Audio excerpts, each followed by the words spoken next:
Hello, welcome to another RetroCore hardware review and another Anbernic device.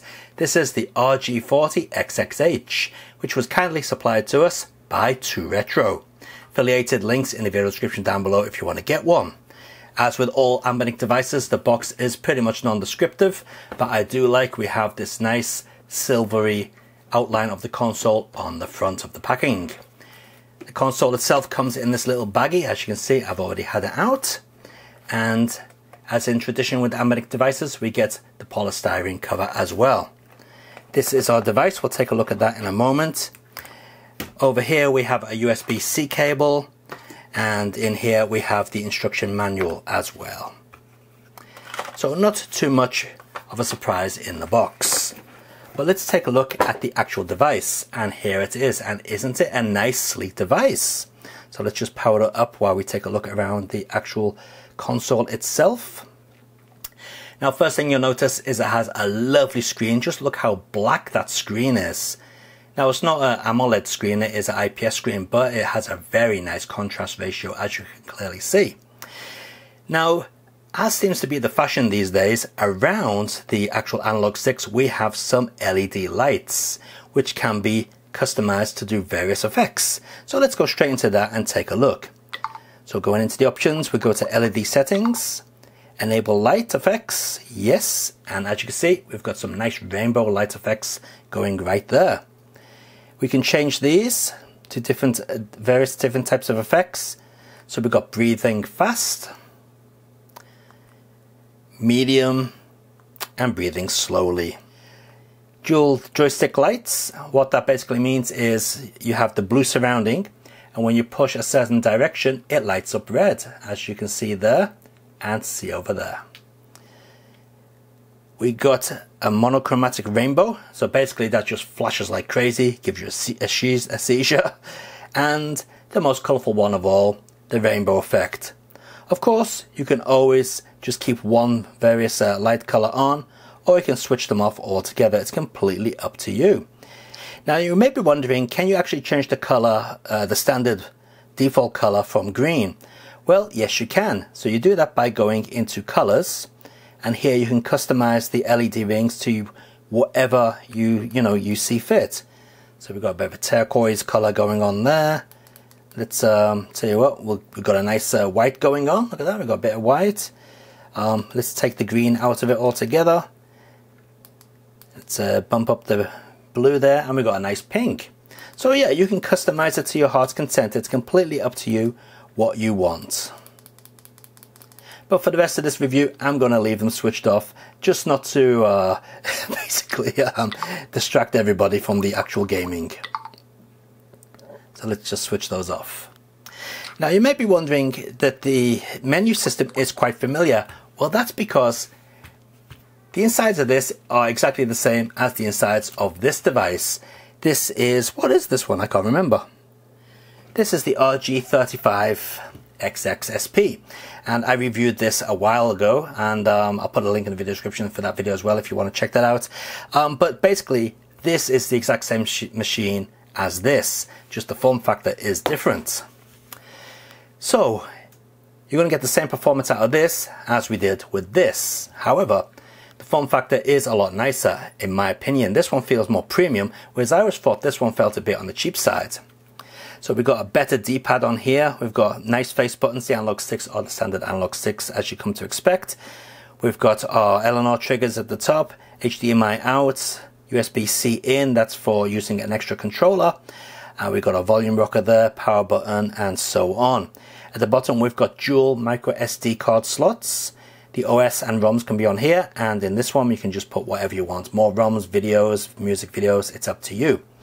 And at the bottom, you can see we got two stereo speakers, and let me tell you, these stereo speakers are really good. The stereo effect that comes out of those is very prominent. You can tell that they've put some sort of wide DSP in there to separate the audio. It sounds really, really nice. On the back of the device, nothing as such, just the logo of the actual console. All right. So what I'm going to do is I'm going to connect this up to the TV so you can actually see the HDMI out function on this. It will function exactly the same via HDMI out as it will on screen, But since we normally do play these on screen, I think it would be nice to see these kind of devices working as a console plugged into the TV. So let's move the camera over. Okay, so here we are with the console on the TV, and as you can see, when it's connected to the TV, the actual console is switched off. But I can prove that this is the console. As you can see, the icons are moving here, and my TV has just come up to ask me if I want to do something with the audio. Yeah, we'll just leave that as it is. Thank you very much, TV. All right, so first of all, let's see what a more powerful console looks like running on here. And we'll go with some PSP. And the game that we always use for PSP emulation is, you guessed it, Ridge Racer. So as you can see, the image is full screen. And it is maybe a little bit soft. It's not the sharpest image, but it's not bad. And we have the audio coming through the amplifier as well. Now, just to give you a bit of a heads up, this game does stutter on this device, and basically the previous Anbernic devices I reviewed as well. So any stuttering you see on here is not because it's going through HDMI, it's just the way it is. Now you may be thinking there's some sort of lag between the input on the controller and what you see on TV, and to be honest, while there may be lag, it's going to be no different than playing a modern console on a modern TV. It feels perfectly fine. As you can see, I got around that corner without any issues.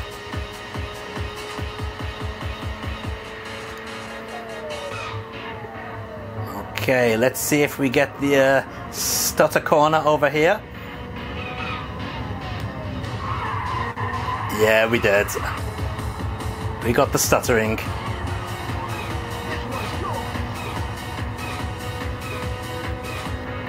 And here as well.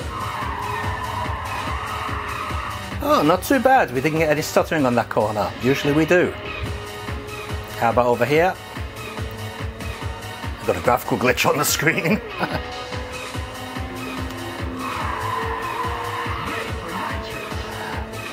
Alright, not bad at all. Performance is reasonably decent. Okay, now to get out of the game, you basically just press the menu button and we get into the options here, and we can just exit to menu, no problems whatsoever. So let's take a look at some other games and some of the screen effects that we can do. So let's check out a 16-bit console game. So for that we will go with, let's see, we'll go with a Super Nintendo game or a Super Famicom game. We got 429 games in here. We'll go with a classic. We'll go with UN Squadron. Okay. Now if we press the menu button, we should be able to get up another screen. Oh man, look how blurry that is. That is nasty. Ooh, look at that. That is horrible. Okay, let's bring up the menu. Okay, video display effect HD, no. Let's put onto fast to see what that does. Alright, that looks more pixelated, but it is still stretched to hell. Okay, let's get rid of that. See what happens if we put dot matrix on. Alright, that's the dot matrix effect.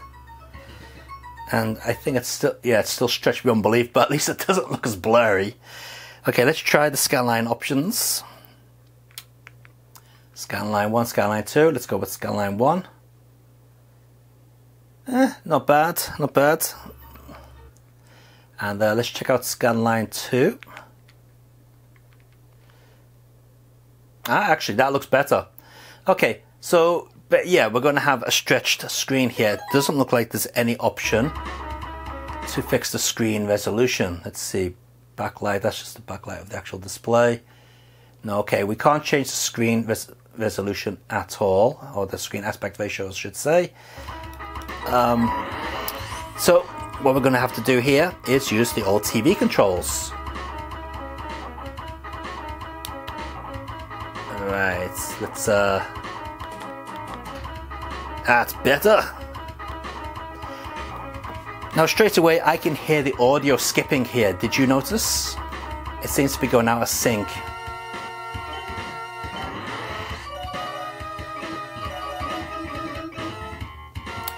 it's also laggy, the audio. Wow, check this out. Listen to the noise when I blow up in a helicopter. It's delayed. Listen to the weapon noise, ready?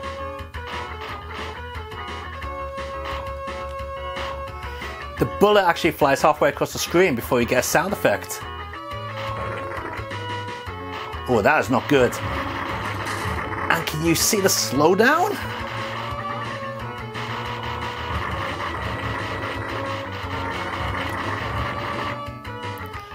Okay, now we are using the emulator under the built-in emulators. So let's go to the RetroArch section. Usually the RetroArch section will have a different selection of emulators, and hopefully it has a better one. So let's check that out.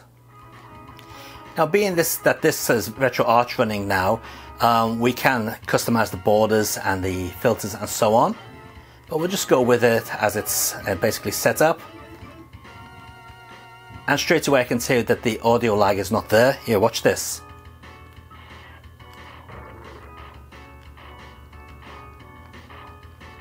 Alright, so the sound effects are not out of sync. And the game is not slowing down. So I think we've learned there that if you're going to be playing anything on this, you use the emulators under the RetroArch section, not the ones under the basic Anbernic section. Alright, so with that in mind, let's get out of here and choose a different system. Alright, let's check out a bit of PC Engine's CD-ROM. Now, I would like to check out Akuma Major Dracula, but it takes forever to get through the intro story, so we'll just take a look at R-Type instead. And it's a little bit quiet, so let's turn it up a little bit. Wonder if we can do that from the actual console. Yes, we can.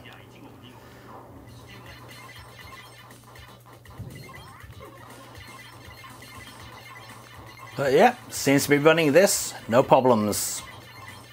Nice and smooth. The scaling isn't too great, you know, you can see some shimmering there on the horizontal axis as it's scrolling. But, you know, if you go into the options of RetroArch, you can customize that and get it looking just the way you want it to look. How about some Sega 32X? How does that run? No, we're still stretched and all our options have gone. Alright, never mind. Let's just see how the game runs. I'm sure with some messing about we could fix that, but never mind. Let's just get into it and see if 32X runs as it should.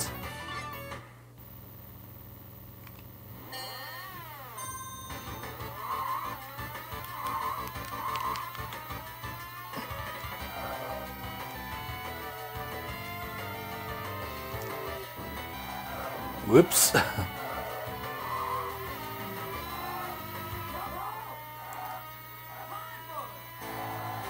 And I have to say, that is running just as it should.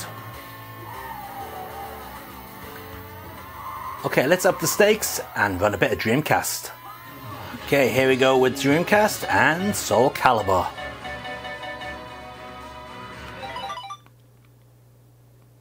Let's see how this runs. I've got to say, the image is quite sharp. Looks quite nice.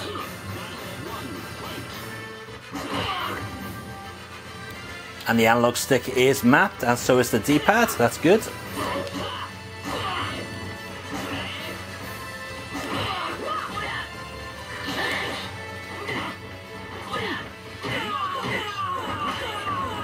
And I've got to say, the response time of the input is very good indeed. Let me just quickly show you in front of the screen. Okay, so here we go with the controller, and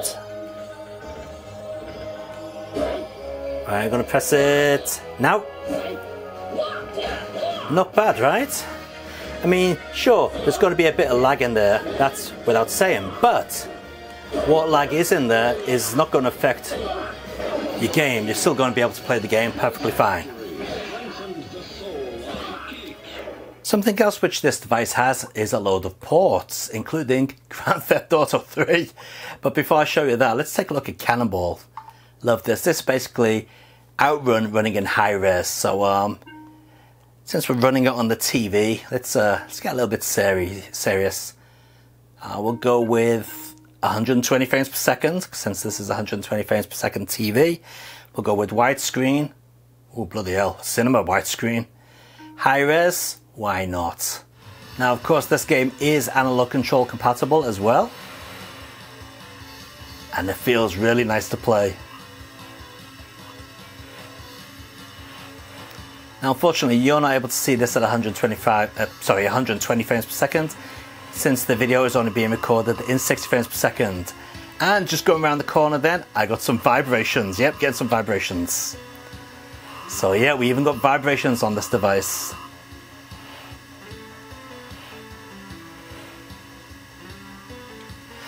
But what about that Grand Theft Auto 3 port? How is that going to run on here? Well, let's take a look. Okay, first I'm going into the options and I'm going to bump everything all the way up to the top. Look at this. Oh yeah. Alright, let's see how it handles that. Graphics setup, screen resolution. Let's see, what options do we have? Seems to be stuck on that actually. Can't change that. Widescreen. Yep, there we go. Frame sync. We'll leave that off. Analyzing, yeah, why not? Put it on.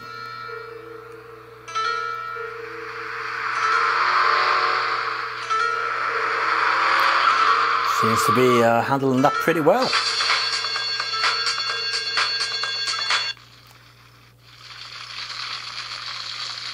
Alpha effects are not slowing things down. That's good to see.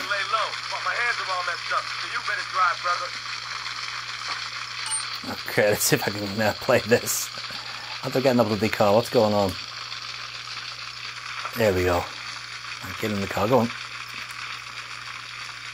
Go on, get in the car. There we go. That's the like. Oh no! Get back in the car. That's reverse. There we go. We are off.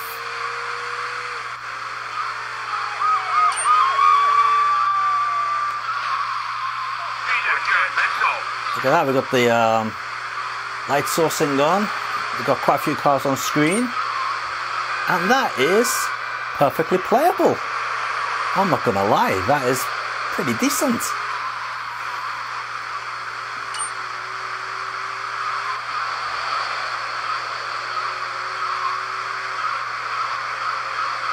Oh, crash. Alright.